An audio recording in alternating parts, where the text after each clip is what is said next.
안녕하세요.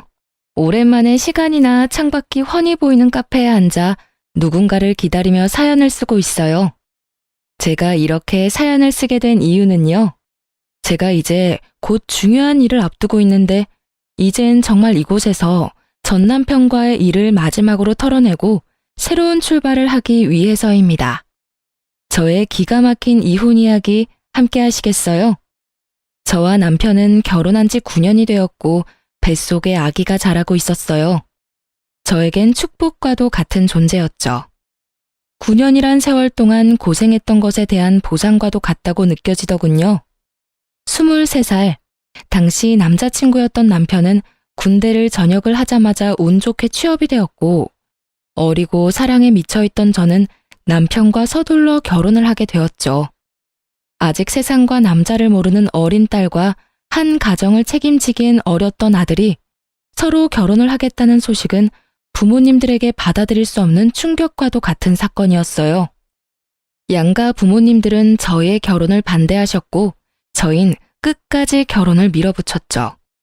결국 시댁에서는 저희의 고집에 백기를 드셨고 친정에서는 끝까지 반대를 하셨어요. 하지만 남편에게 눈이 멀어버렸던 저는 부모 형제를 등지고 결혼을 강행하게 되었고 결국 부모님과 언니 오빠는 결혼식에는 참석해 주었지만 그 뒤론 거의 연을 끊다시피 하고 지냈습니다. 시댁에선 저희를 도와줄 능력이 되지 않았고 저흰 그 누구의 도움을 바라지 않고 오롯이 저희의 힘으로 가정을 꾸려나갔어요. 지금 생각해보면 참 열심히도 살았네요. 23살, 그 어린 나이에 친구도 멀리하고 이 일 저 일 가리지 않고 닥치는 대로 돈만 벌었어요. 그렇게 6년. 이를 악물고 힘을 합쳐 열심히 산 결과 저희에겐 저희 명의의 집이 생겼고 그 집에서 보내는 첫날 밤에 저와 남편은 그간의 세월을 돌아보며 서로를 보듬어 주었습니다. 여보, 정말 고생 많이 했어. 나 같은 놈한테 시집와서 남들 다 놀 때 일만 죽어라 일만 한다고 고생만 했네. 이제 집도 생겼으니 당신은 조금 쉬어. 나만 고생했어? 당신도 같이 죽어라 이래놓고선. 기억나? 우리 왜 결혼해서 원룸에서 처음 시작했을 때 30살 되기 전에 꼭 우리 집 갖자고 했었잖아. 그 꿈 이루기 위해 우리가 얼마나 열심히 살았는데 당연히 기억하지. 와, 그땐 정말 꿈만 같았는데 결국 이뤘어. 그것도 1년이나 빨리 말이야. 당신 덕이야. 당신이 함께 힘내줘서 생각보다 빨리 이렇게 살 수 있었어. 그래서 말인데 이제 당신 쉬면서 임신 준비하는 게 좋지 않을까? 임신? 하긴 더 늦어지면 더 힘들겠지? 그럼 이제부턴 마음 편하게 지내면서 몸부터 좀 만들자.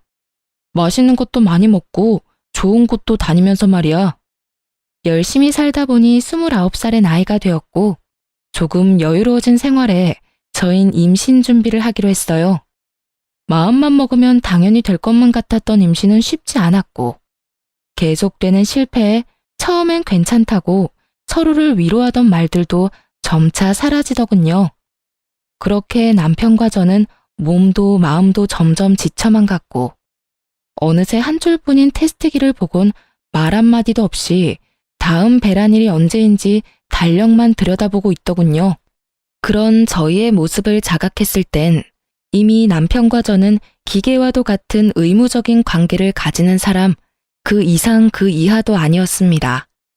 그 당시 임신이란 열심히만 하면 뭐든 다 이뤄낼 수 있다고 믿어 의심치 않던 남편과 저의 신념을 그야말로 산산조각을 내는 것이었고 그랬기에 거듭되는 실패에 더 큰 좌절과 함께 지쳐가게 되었죠.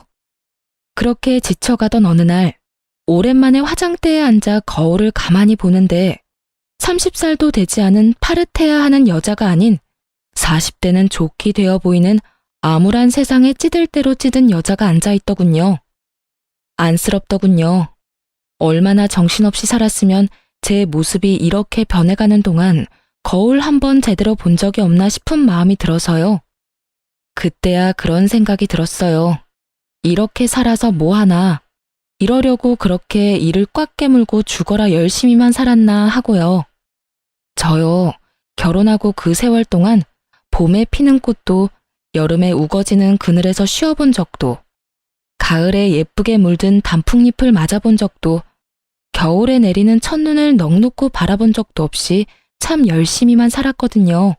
그런데 그럴 여유도 틈도 없이 정직하고 열심히 산 결과가 세상 풍파를 다 맞은 모습이라니 너무 서글프더라고요. 그 순간 그간 한 번도 느낀 적 없던 온갖 감정들이 몰려오며 눈물이 쏟아져 나왔어요. 지나간 세월이 후회스러운 건 아니었지만 제가 너무 불쌍해서 눈물이 멈추지 않더라고요. 그렇게 한참을 울고 있는데 어느새 울고 있는 저를 발견한 남편이 다가오더군요. 여보, 울어? 왜 울어? 무슨 일 있어? 그게 무심코 거울을 봤는데 웬 늙은 아줌마 한 명이 나를 보고 있는 거야. 그게 너무 서글퍼지면서 아깝다는 생각이 확 들더라. 얼마나 대단하게 살 거라고 흘러가는 시간도 지나가는 계절도 즐기기는커녕 느낄 새도 없이 다 보내버렸는지. 당신은 아깝지 않아? 나만 이렇게 서글프고 아까운 거야?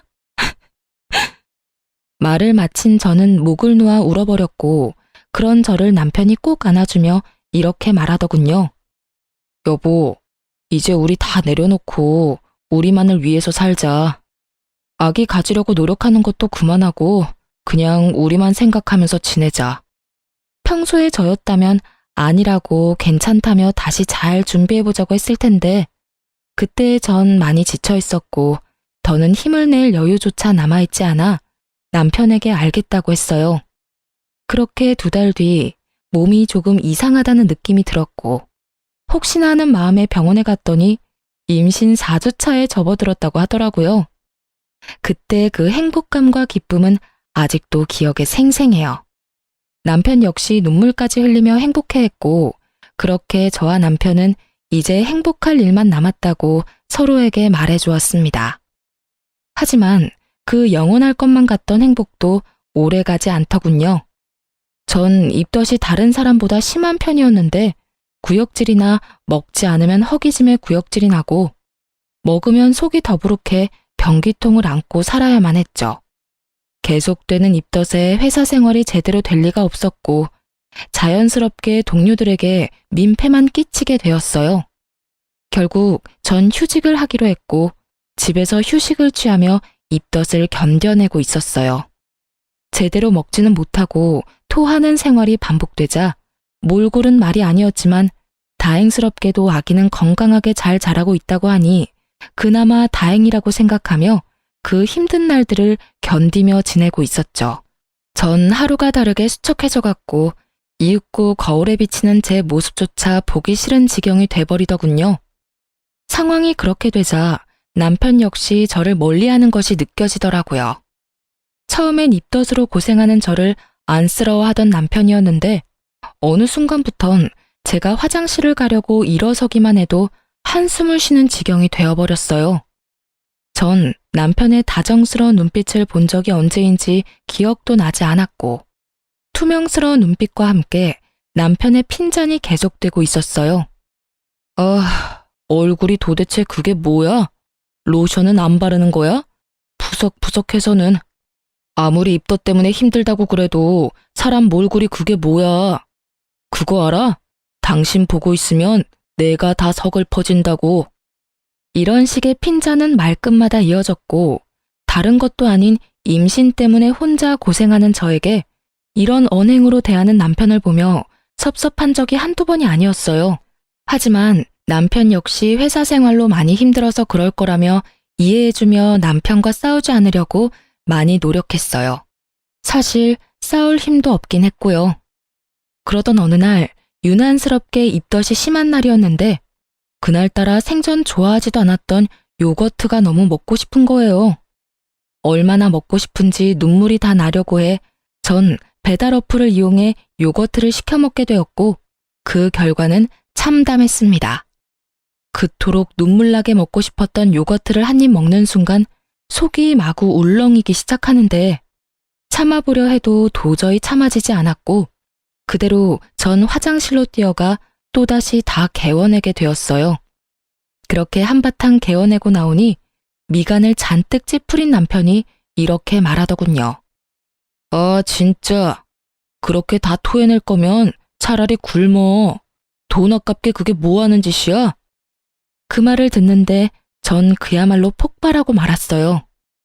그게 나한테 할 말이야? 내가 일부러 토해? 내가 토하고 싶어서 토하냐고. 나도 그냥 맛있게 먹고 싶어. 그런데 그게 안 되는 걸 어떻게 해? 당신 이런 내 심정을 알아? 그냥 가만히 앉아 있어도 놀이기구를 타고 있는 기분이야. 비포장도로를 끊임없이 달리는 차 안에 갇힌 기분이라고. 저 역시 그 당시 몸도 마음도 힘든 상황이었기에 남편의 모진 말들을 참을 수가 없었고 그렇게 한바탕 쏟아내는데 갑자기 배에서 감당할 수 없는 고통이 느껴지더군요. 저는 배를 잡고 소리를 지르며 고꾸라졌고 놀란 남편은 저를 집에서 가까운 곳에 있던 대학병원으로 데리고 갔어요. 병원으로 가는 내내 아기만 무사하기를 빌고 또 빌었고 병원에 도착해 진료를 해본 결과 천만다행으로 아기는 무사하다고 하더라고요. 하지만 제 몸이 너무 약해져서 병원에서 며칠 안정을 취하며 경과를 봤으면 좋겠다라는 의사 선생님의 권유대로 전 입원을 하게 되었고 남편은 편히 지내라며 1인실을 잡아주었죠. 그렇게 전 병실에 누워 눈을 감고 있었어요. 잠은 오지 않았지만 이런저런 일들로 인해 많이 지쳐있던 터라 눈꺼풀조차 무겁게 느껴져 눈을 뜨고 있기도 힘이 들었거든요. 한참을 잠들지 않은 채 눈을 감고 있는데 병실로 남편이 들어오더니 제 손을 잡고 숨죽여 울기 시작하더군요. 저는 내심 남편이 최근에 말은 모질게 했지만 아직 절 많이 사랑하고 있다는 생각이 들었고 많이 놀랐을 남편을 안심시키기 위해 괜찮다는 말로 남편을 달래주려고 했어요. 그런데 그 순간 남편의 입에서 믿지 못할 말들이 나오고 있더라고요. 여보, 미안해. 정말 미안해. 나 사랑하는 여자가 생겼어. 믿을 수가 없었어요. 사랑하는 여자가 생겼다뇨. 저와 남편이 함께한 세월이 얼만데 그동안 함께한 고생이 얼만데 이제서야 임신도 하고 살만해졌는데 이제와 저 말고 사랑하는 여자가 있다니 정말 믿을 수가 없더군요. 내가 이런 마음 품는 것 자체가 여보한텐 너무나도 큰 상처이고 배신인 걸 너무 잘 알지만 이미 그 여자한테 가버린 마음이 너무 커서 내 뜻대로 되지가 않아. 나 어떻게 해야 해? 내가 어떻게 해야 할까? 난 천벌받을 거야, 정말. 말을 마친 남편은 계속해서 울고 있었고 전 저도 모르게 반사적으로 남편의 손을 있는 힘껏 잡아버렸어요. 저의 행동에 제가 잠들지 않았다는 사실을 알아차린 남편은 화들짝 놀라며 저를 바라보았고 전 그 자리에서 벌떡 일어나 남편에게 제가 들은 것이 진실인지 되물어 보았어요. 이게 다 무슨 소리야? 사랑하는 여자가 생겼다니. 당신, 이게 다 정말이야? 숨도 제대로 쉬지 못하고 쏟아내는 저의 물음에 남편은 눈물을 떨구며 이렇게 말하더군요. 다 사실이야. 당신한텐 정말 미안한데 나 사랑하는 사람이 생겼어. 남편의 눈물겨운 고백을 듣고 있는데 참 할 말이 없더라고요. 저는 아무 말도 하지 못하고 있었고 그렇게 정막만이 병실을 가득 채우고 있었죠. 그렇게 얼마나 지났을까요? 저는 여전히 고개를 숙인 채 저를 보지도 못하고 있는 남편에게 물었어요. 그래서 어떻게 하고 싶은 건데? 어떻게 하고 싶길래 당신 입으로 다 밝힌 거야? 그게 당신이랑 이혼하고 그 사람이랑 살고 싶어. 나 이제 그 사람 없이는 안 될 것 같아. 이렇게 말하는 와중에도 남편은 울고 있었고 전 피해자라도 되는 양 우는 남편에게 소리를 질러버렸어요. 울지도 마. 난 지금 당신 우는 꼴도 역겨워서 죽을 것만 같으니까 울지도 말라고. 뭐? 그 사람 없이는 안 될 것 같다고? 지금 그런 말을 나한테 하면서 울고 싶어? 울고 싶은 사람이 누군데? 당신이 피해자라도 되는 것처럼 울긴 왜 울어? 결혼 생활 내내 저의 이런 모습을 본 적 없었던 남편은 깜짝 놀라 아무 말도 못하고 있더군요. 전 벙어리가 되어버린 남편의 멱살을 잡고 흔들며 절규를 하기 시작했어요. 이 미친놈아, 이혼을 하고 싶다고? 그러면 뱃속 아기는? 나는 둘째치고 뱃속의 아기는 어떻게 할 거냐고. 네가 이러고도 인간이야? 네가 이러고도 사람이냐고. 저의 절규는 계속되었고 남편은 여전히 아무 말도 하지 못하고 있더라고요. 그 순간 남편의 휴대전화가 울렸고 휴대전화를 확인하는 남편의 눈빛이 갈피를 잡지 못하고 흔들리기 시작했어요. 전 직감적으로 상간녀라는 것을 알았고 제가 그 자리에서 죽는 꼴을 보기 싫다면 당장 전화를 받으라고 했어요. 제 말에 남편은 망설이는 듯 하더니 통화 버튼을 눌렀고 그 순간 저는 남편의 휴대전화를 빼앗아 스피커 버튼을 눌러버렸어요. 자기야, 놀라지 마. 나 임신했어. 테스트기가 두 줄이길래 병원에 가보니까 임신이래. 나 너무 좋아서 눈물이 다 나는 거 있지? 어쨌든 나 지금 집인데 빨리 좀 와줘. 상간녀는 울고 있더군요. 환희에 찬 기쁨의 눈물을요. 상간녀의 임신 소식이 병실을 가득 메우고 남편의 얼굴엔 순간이었지만 화색이 돌더군요. 하지만 그것도 잠시 남편은 제 눈치를 살피며 표정이 굳어져 갔고 상간녀의 빨리 와달라는 말과 함께 전화는 끊겨버리고 말았어요. 다시 찾아온 정막. 남편은 안절부절 못하며 제 눈치를 살피기 바쁘더니 조심스럽게 입을 떼더라고요. 여보, 나 잠시만 나갔다 올게. 진짜 아주 잠시면 돼. 조심스러운 말과는 달리 행동은 재빨랐고 빠르게 사라지는 남편의 뒷모습을 보며 전 그 자리에서 쓰러지고 말았습니다.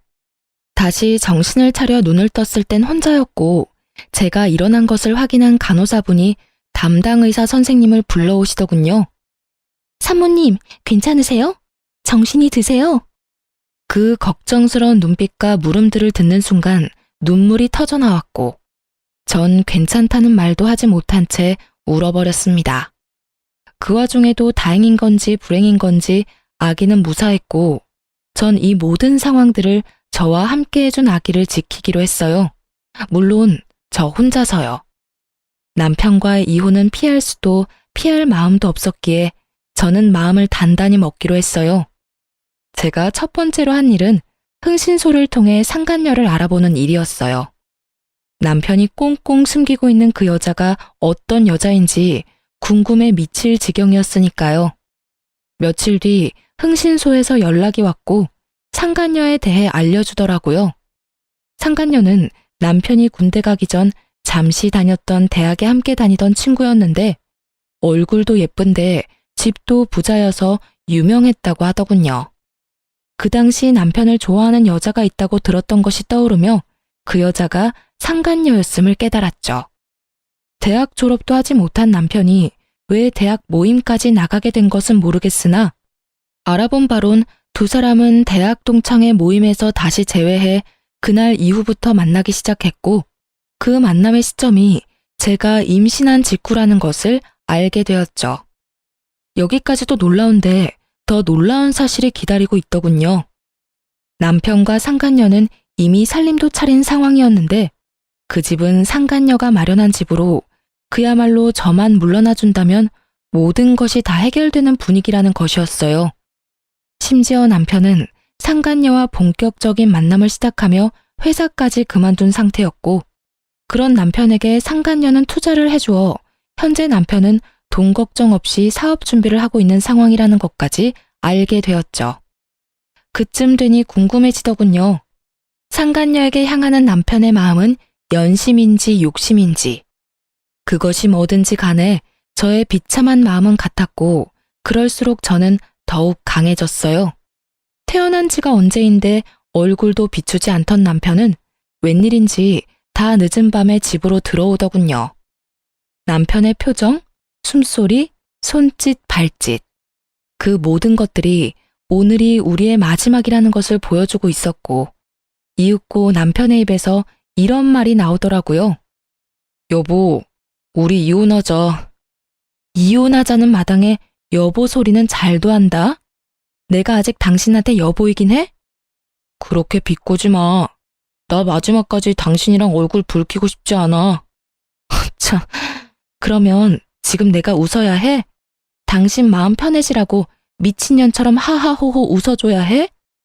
그런 말이 아니잖아. 나는 그저 좀 더 이성적으로 대화를 하자는 말이었어. 당신 보니까 내 욕심이 과했네. 아, 우리 이혼하자. 당신이 이혼만 해주면 이 집을 포함해서 그동안 모은 재산은 당신 다 줄게. 이거 말고 그 사람이 당신한테 따로 위자료도 두둑하게 챙겨준다니까 제발 이혼만 해줘. 그래, 하자 이혼. 얼마나 줄지 기대할게. 그런데 나 한 가지만 물어봐도 돼? 당신은 우리 아기는 안 궁금해? 그 충격을 받고 무사한지, 무사하다면 앞으로 어떻게 할 예정인지, 낳을 건지 어떻게 할 건지 그런 건 궁금하지도 않아? 전 진심으로 궁금해서 물었고 남편은 저의 물음에 표정 하나 변하지 않고 이렇게 대답하더군요. 무사하단 이야긴 병원에 전화해서 들었어. 그리고 앞으로 어떻게 할지는 궁금해하면 뭐해? 내가 낳아서 키울 수 있는 것도 아닌데. 당신이 잘 생각해서 알아서 결정하겠지. 잘 생각해서 잘 결정해. 그게 어떤 결정이든 난 당신 의견 존중하고 응원하니까. 똥 같은 소리를 참도 정성껏 짓거리고 있더군요. 전 그런 남편에게 상간녀 소송도 진행 중이니 그런 줄 알라는 말을 마지막으로 집 밖으로 내쫓아 버렸어요. 더는 그 면상을 보고 있기도 힘이 들었거든요. 그렇게 저희는 이혼을 하게 되었고 전 우리의 젊은 날을 갈아샀던 집과 남편이 상간녀에게 받아온 3억과 함께 상간녀 위자료까지 따로 받을 수 있었어요. 이혼이 확정된 날, 전 계획했던 대로 상간녀의 본가로 찾아가 상간녀의 아버지를 만났습니다. 조사를 통해 알아본 바론 상간녀의 부모님은 전 남편이 유부남이었던 사실을 모르고 있었고 받을 거 다 받아낸 저는 상간녀가 밖에서 무슨 짓거리를 하고 다니는지 그 부모님께 다 알릴 계획이었던 거죠. 예상대로 저의 폭로에 상간녀의 아버지는 노발대발 난리가 났지만 비교적 상간녀의 어머니는 차분한 것으로 보아 대충 알고 있었던 눈치 같더라고요. 누구신데 우리 딸에 대해 할 말이 있다고 하시는 건지요? 아, 제 소개가 늦었네요. 전 지금 따님이 만나고 있는 남자의 본차입니다. 정확히는 전부인 되겠네요. 오늘 이혼 확정이 났거든요. 네? 이혼이라니? 그럼 그 남자가 유부남이었단 말입니까? 우리 딸을 속였던 건가요? 아니요. 따님을 속인 것이 아니라 따님과 제 남편이었던 작자가 서로 불륜을 저질렀어요. 그래서 제가 물러나게 되었고요. 제 딸이 유부남인 걸 알고도 만났단 말입니까? 아니, 그럴 리가. 혹시 집을 잘못 찾아오신 거 아닌가요? 우리 딸이 만나는 남자가 있긴 합니다만 딸이 임신해 곧 결혼할 예정입니다. 유부남이 도대체 무슨 생각으로 처녀를 임신시키겠습니까? 전 끝까지 제 말을 믿지 못하는 상간녀의 아버지에게 두 사람의 다정한 모습이 찍힌 사진을 내밀어 주며 말했습니다. 보시면 아시겠지만 따님 맞습니다. 참고로 제 뱃속에도 아기가 자라고 있는데 그것도 따님이 다 알고 있다고 하더군요. 참 웃기는 상황 아닌가요? 조강지처 뱃속에 있는 아기는 버려도 상간녀 뱃속에 있는 아기는 지키겠다는 그 꼴이요. 그러니 제가 어쩌겠어요? 물러서 줘야죠. 에휴, 그래서 원하는 게 뭡니까? 여기까지 찾아와서 이런 말 하는 거 보면 원하는 게 있을 텐데요. 그저 부모님께서도 자기 딸이 밖에서 어떤 짓거리를 하고 다니는지, 그 짓거리 덕분에 제 가정이 어떻게 망가졌는지 다 아셔야 할 것 같아서 찾아왔어요. 아, 굳이 원하는 게 있다면 따님을 좀 꾸짖어 주시면 좋을 것도 같네요. 자기네들끼리야 하늘 아래 둘도 없는 사랑이네 뭐네 곱게들 포장하지만 엄연히 죄잖아요, 불륜이라는 게. 그러면 따님 교육 제대로 해주세요. 갑자기 찾아와서 죄송했습니다. 저는 그대로 집을 나왔고 제가 현관문을 나오는데 머리끝까지 화가 난 상간녀의 아버지가 상간녀의 어머니를 쥐잡듯 잡으며 당장 상간녀를 부르라고 고함을 치는 소리가 들려오더군요. 그 소리를 들으며 집으로 돌아오는 발걸음이 얼마나 가벼웠던지 모릅니다. 그렇게 집으로 돌아온 전 이사할 예정이라 중요한 짐을 따로 추리고 있었고 상간녀에게 모든 이야기를 들은 전 남편이 역정을 내며 집으로 들어오더군요. 너 진짜 미쳤어? 돈은 다 받아 처먹고 뭐? 그 집을 찾아가? 네가 제정신이야? 이딴 식으로 행동할 거였으면 돈은 왜 받아갔어? 돈은 돈이고 이건 다른 문제지. 그 부모들도 알아야 하지 않겠어? 하나뿐인 외동딸이 밖에서 무슨 짓거리를 하고 돌아다니는지. 그래야 자식 교육을 똑바로 하지. 그래도 이건 너무하잖아. 꼭 이렇게까지 해야 했어? 군말 없이 이혼해줬는데 이 정도도 하면 안 돼?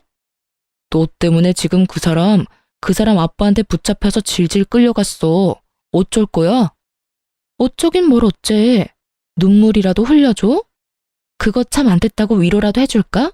그런 걸 원하니? 진짜 너 하여튼 오늘 일 때문에 그 사람 뱃속에 있는 아기라도 잘못됐다간 가만 안 있을 테니 그런 줄 알아? 전 남편은 악에 바친 듯 이를 꽉 깨물며 저에게 말했고 그런 전 남편의 모든 것이 어이가 없더군요. 그래서 전 어느새 꽤 나온 저의 배를 보여주며 이렇게 말했습니다. 이건 안 보여? 내 배는 안 보이냐고. 이 아기도 당신 아기야. 당신은 정말 이 아기는 보이지도 않는 거야? 저는 전 남편을 향해 목이 터져라 외쳤지만 전 남편은 그런 저에게 시선조차 주지 않았고 전 참지 못하고 전 남편의 뺨을 내리쳐버렸어요. 썩 꺼져. 빨리 꺼지라고. 앞으론 2번 다시 그 어떤 일로도 찾아오지 마. 한 번만 더 찾아오는 날엔 당신하고 그 여자 얼굴 온 세상이 알도록 인터넷에도 다 퍼뜨려버릴 테니까. 알겠어? 제 말에 남편은 저를 한번 흘겨보곤 나가버렸고 그 후론 전 남편이 찾아오는 일은 없었습니다. 한바탕 소란이 지나간 후 기다리고 기다리던 이삿날 아침이 되었고 제 소식을 어떻게 안 것인지 그간 연락을 끊고 살았던 엄마와 언니 그리고 오빠까지 집으로 찾아왔더군요. 저를 본 엄마는 저의 등짝을 때리며 우셨고 그런 엄마를 언니와 오빠는 말려주며 그저 저를 꼭 안아주었습니다. 이거사, 이게 뭐야 도대체? 그러게 그렇게 말렸거늘 고작 이런 꼴이나 당하려고 이런 꼴이나 보이려고 가족들 다 버리고 나갔던 거야? 엄마, 그러지 마. 막내 임신 중이라잖아. 배 안 보여? 그래 엄마, 진정 좀 해. 몇 년 만에 보는 건데 애를 때리긴 왜 때려? 9년 만에 듣는 가족들의 목소리에 하염없이 눈물이 나더군요. 많은 감정이 섞인 눈물이었지만 가장 큰 감정은 당연히 미안함이었어요. 그렇게 가족 마음에 못을 박았으면 잘 살기라도 했어야 했는데 9년 만에 보인 꼴이 그런 꼴이라 죄송하고 미안하더라고요. 그렇게 한참을 울던 저희 가족은 감격스러운 재회는 잠시 미루고 이사를 서두르기로 했어요. 이삿짐 직원분들이 오셔서 더는 재회의 기쁨과 슬픔에 젖어 있을 틈이 없었거든요.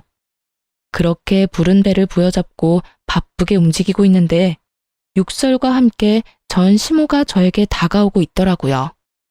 야, 이 미친년아. 네가 내 아들 앞날을 망쳐놓고 무사할 줄 알았어?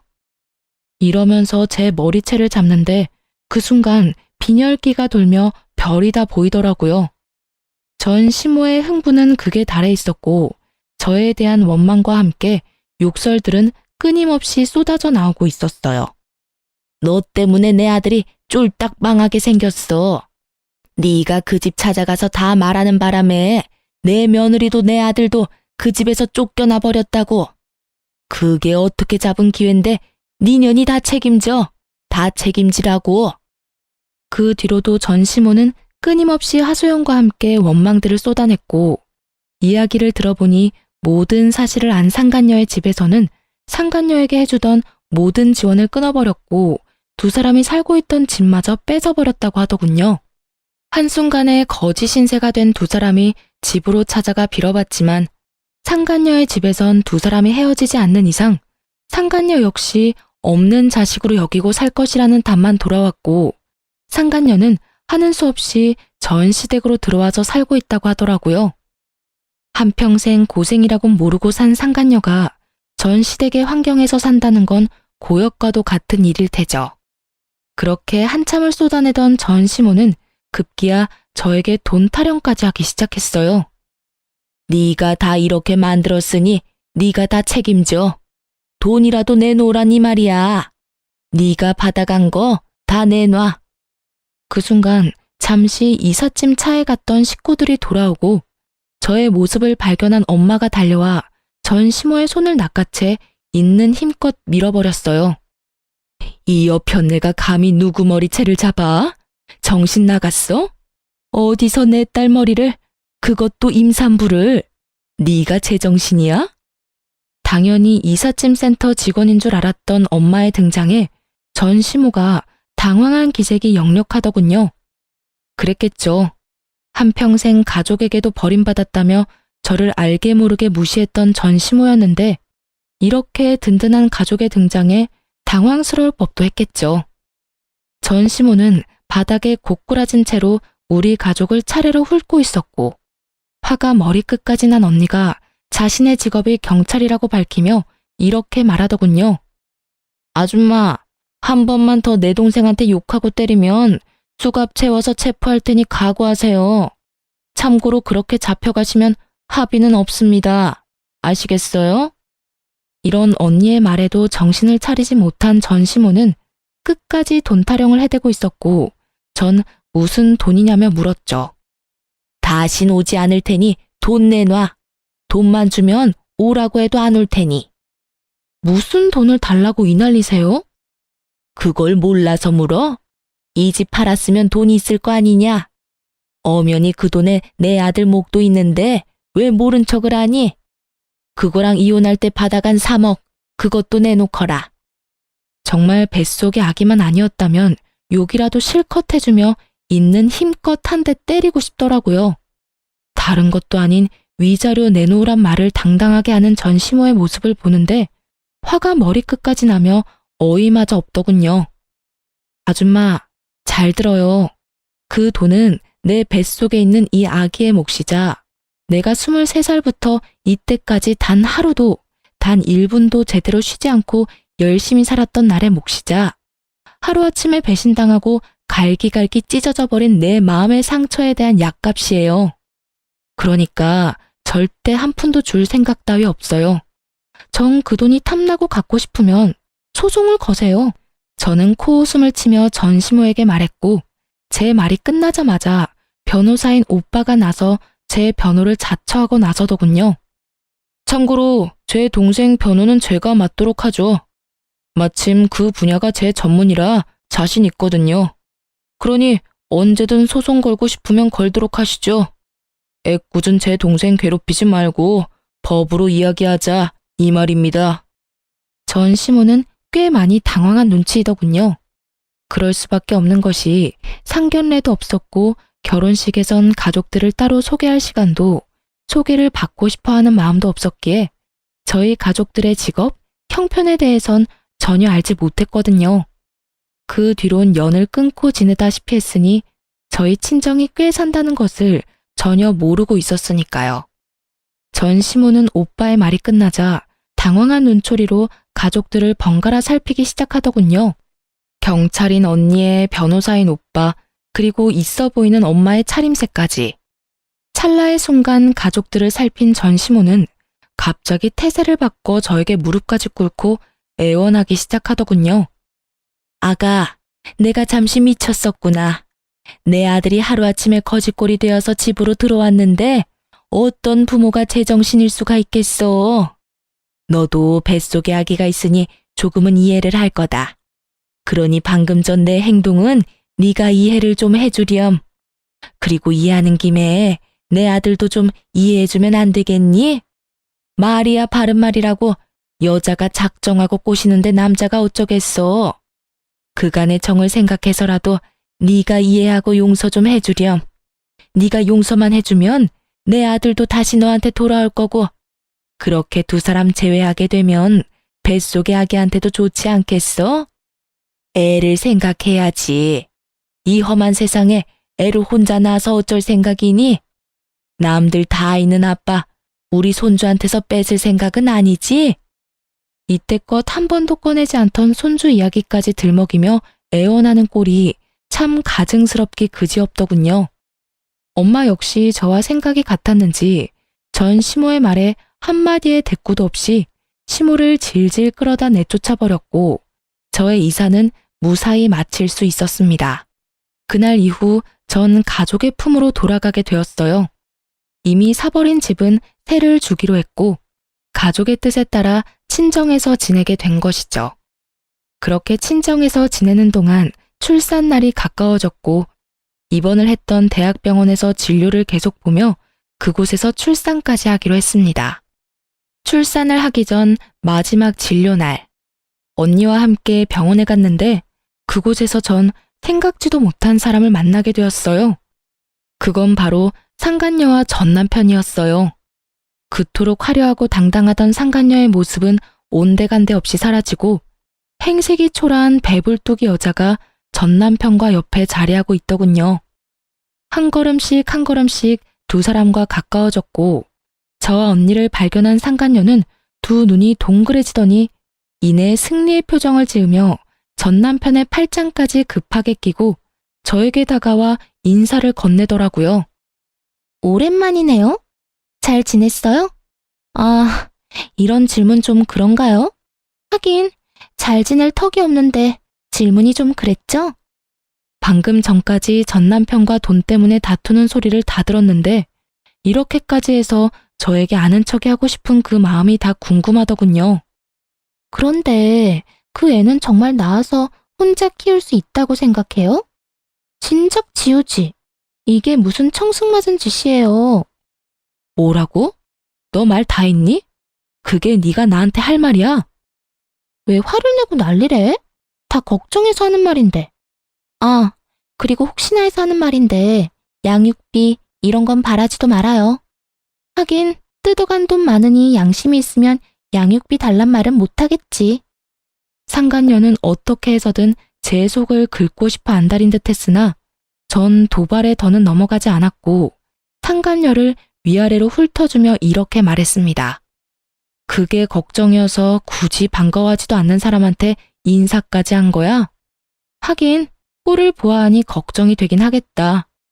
양육비 줄 능력도 처지도 안 되니까 말이야. 나 양육비 달라는 말 할 생각도 없으니까 그런 걱정은 넣어두고 사랑으로 가진 애 잘 낳아서 찢어지게 가난한 집에서 잘 키워봐. 난 댁들 덕분에 가족도 다시 만나 잘 지내고 돈도 많아서 양육비 걱정은 없거든. 제 말에 상간녀는 미간을 찌푸리는가 싶더니 이내 코웃음을 치며 비아냥대기 시작하더군요. 참 좋기도 하겠네요. 남편도 뺏겨서 애도 혼자 낳고 혼자 키워야 하는 마당에 좋다고 웃는 꼴이 참. 어떤 면에선 참 대단하기도 하네요. 상간녀의 비아냥거림에 제가 반격을 하려는 순간 어느새 제 곁으로 온 담당 의사 선생님이 제 어깨에 손을 두르며 언니에게 이렇게 말하는 것이 아니겠어요? 초영, 여기서 뭐 하세요? 무슨 일 있어요? 표정이 왜 이렇게 안 좋아요? 처영이라니.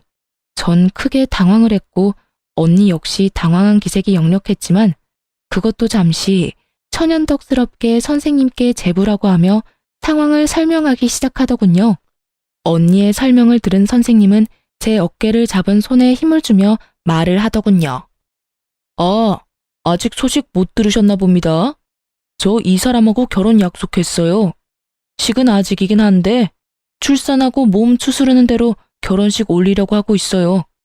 원하신다면 청첩장 나오는 대로 보내줄 테니 와서 자리를 빛내주는 것도 좋을 것 같네요. 언니 못지않게 선생님은 천연덕스럽게 연기를 펼쳤고 선생님의 말에 이때껏 입 한 번 떼지 않고 있던 전 남편이 저를 향해 말을 하더군요. 여보, 이게 다 사실이야? 당신 이 남자랑 결혼했어? 혼인신고라도 한 거야? 전 남편의 말이 끝나자마자 여보라는 단어에 발끈한 상간녀는 제가 무어라 답할 새도 없이 전 남편을 쥐잡듯 잡기 시작하더군요.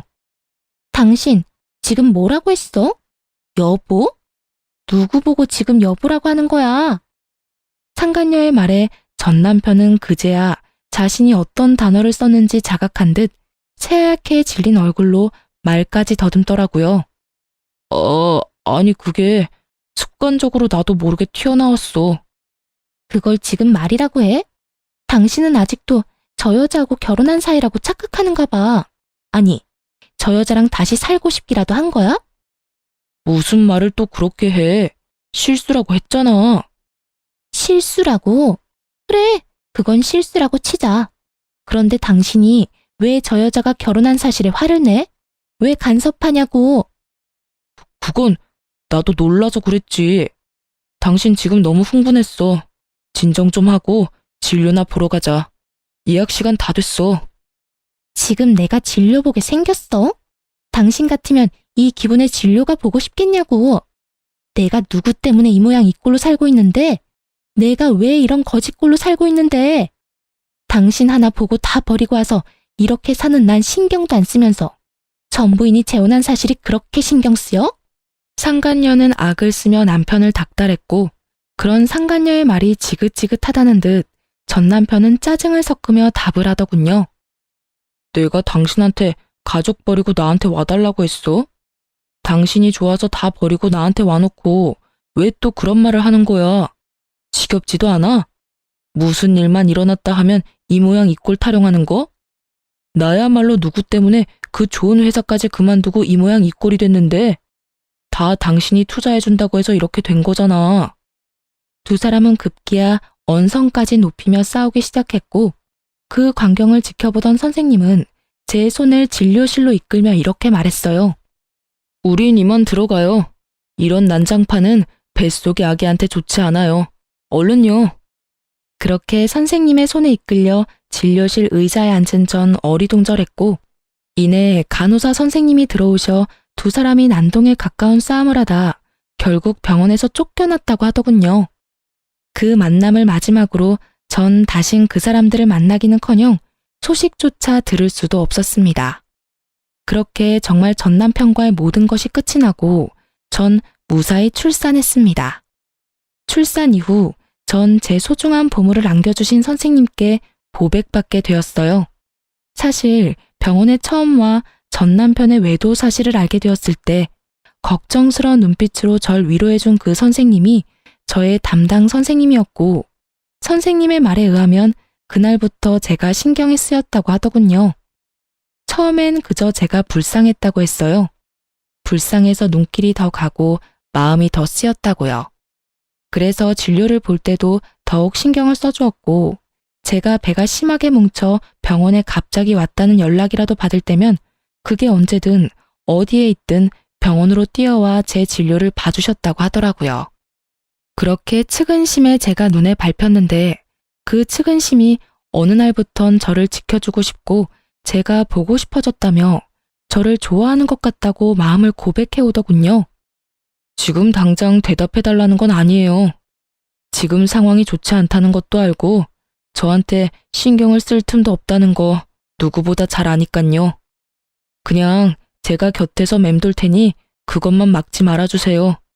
그렇게만 해준다면 저는 언제까지고 기다릴 수 있어요. 그저 저를 지켜봐 주세요. 처음엔 그냥 아무런 대답도 하지 않고 무시했던 것 같아요. 전 남편에 대한 상처가 크기도 했지만 무엇보다 큰 이유는 염치가 없어서였어요. 애 딸린 이혼녀와 총각인 대학병원 의사 선생님이라니 거부할 염치조차도 없더군요. 하지만 선생님은 저를 포기하지 않았고 부담스럽지 않게 저의 곁을 지키면서 제 아들조차 사랑으로 품어주고 있더라고요. 그렇게 4년을 한결같이 저와 제 아들을 지켜준 선생님께 마음의 문을 열게 되었고 선생님은 저의 남자친구가 되었어요. 그리고 곧 저는 저와 아들을 세상 누구보다 사랑해주는 남자친구와 결혼을 할 예정이에요. 말이 씨가 된다고 하더니 전 남편과 상간녀 앞에서 저와 결혼한 사이라고 거짓말을 하던 모습이 엊그제 같은데 그 결혼이 현실이 되었지 뭐예요? 남자친구의 말론 그때 자신의 마음을 확신했다고 하더군요. 물론 예비 시댁에서도 저와 아들을 많이 아껴주세요. 처음 저의 이야기를 남자친구에게 들었을 땐 걱정이 많으셨다고 하시더군요. 아무래도 그럴 수밖에 없는 상황이긴 했죠. 온 정성을 다해 사랑으로 키운 아들이 어느 날 갑자기 사랑하는 여자가 생겼다고 해서 누구보다 기뻐하셨는데 그 여자가 이혼녀인 것도 모자라 갓난아기까지 있다고 하니까요. 어떻게든 설득을 해보려 했지만 남자친구는 흔들리지 않았고 일단 얼굴이나 보자 하는 마음으로 저를 만나러 나오셨다고 하셨어요. 그렇게 저를 처음 만난 날 저와 예비 시부모님은 많은 이야기를 나눴고 헤어지는 순간에 제 손을 잡아주시며 이렇게 말씀해 주시더군요. 사실 오늘 이 자리 나올 때까진 좋은 말로 설득해서 헤어지게 만들 생각이었어. 생각 있는 여자라면 헤어질 테니 말이야. 그럴 생각으로 나온 자리인데 막상 만나서 이야기 나눠보니 우리 애가 왜 그렇게 매달렸는지 알 것 같네. 앞으로 우리 아들이랑 잘 지내줘. 그렇게 잘 지내다가 우리 가족으로 와주면 더 좋고. 이렇게 말씀해 주시는데 얼마나 많이 울었는지 몰라요. 그 마음이 너무나도 감사하고 또 그 감사한 마음이 드는 것이 염치도 없어서요. 제가 자식을 키워보니 알겠더라고요. 그것이 얼마나 큰 결정이었는지. 그래서 저도 그런 마음을 저버리지 않게 열심히 노력해 보려고 합니다. 제가 사연 처음에 말씀드렸었죠? 누군가를 기다리며 사연을 쓰고 있다고. 그 기다리던 사람이 다름 아닌 남편과 제 아들입니다. 저를 여기에 앉혀두곤 장난감을 사러 간다고 나간 두 사람인데 이 긴 사연을 쓸 때까지 돌아오지 않고 있네요. 아마 모르긴 몰라도 장난감을 사러 간 두 사람은 장난감 가게를 살 태세로 쇼핑을 하고 있는 모양이에요. 가끔 이럴 때가 있어 제가 두 사람을 잡으러 간 적이 한두 번이 아니거든요. 전 이만 인사를 드리고 가봐야 할 것 같아요. 마지막으로 저의 지옥 같던 세월을 여기에 털어버렸으니 이제 저도 행복하게 새로운 인생을 살 수 있겠죠? 어쨌든 지금 두 남자의 과분한 사랑을 받으며 행복하게 잘 살고 있으니 여러분도 제 걱정보단 앞날에 대한 응원을 부탁드리며 전 이만 물러가 볼게요. 긴 이야기 들어주셔서 감사합니다.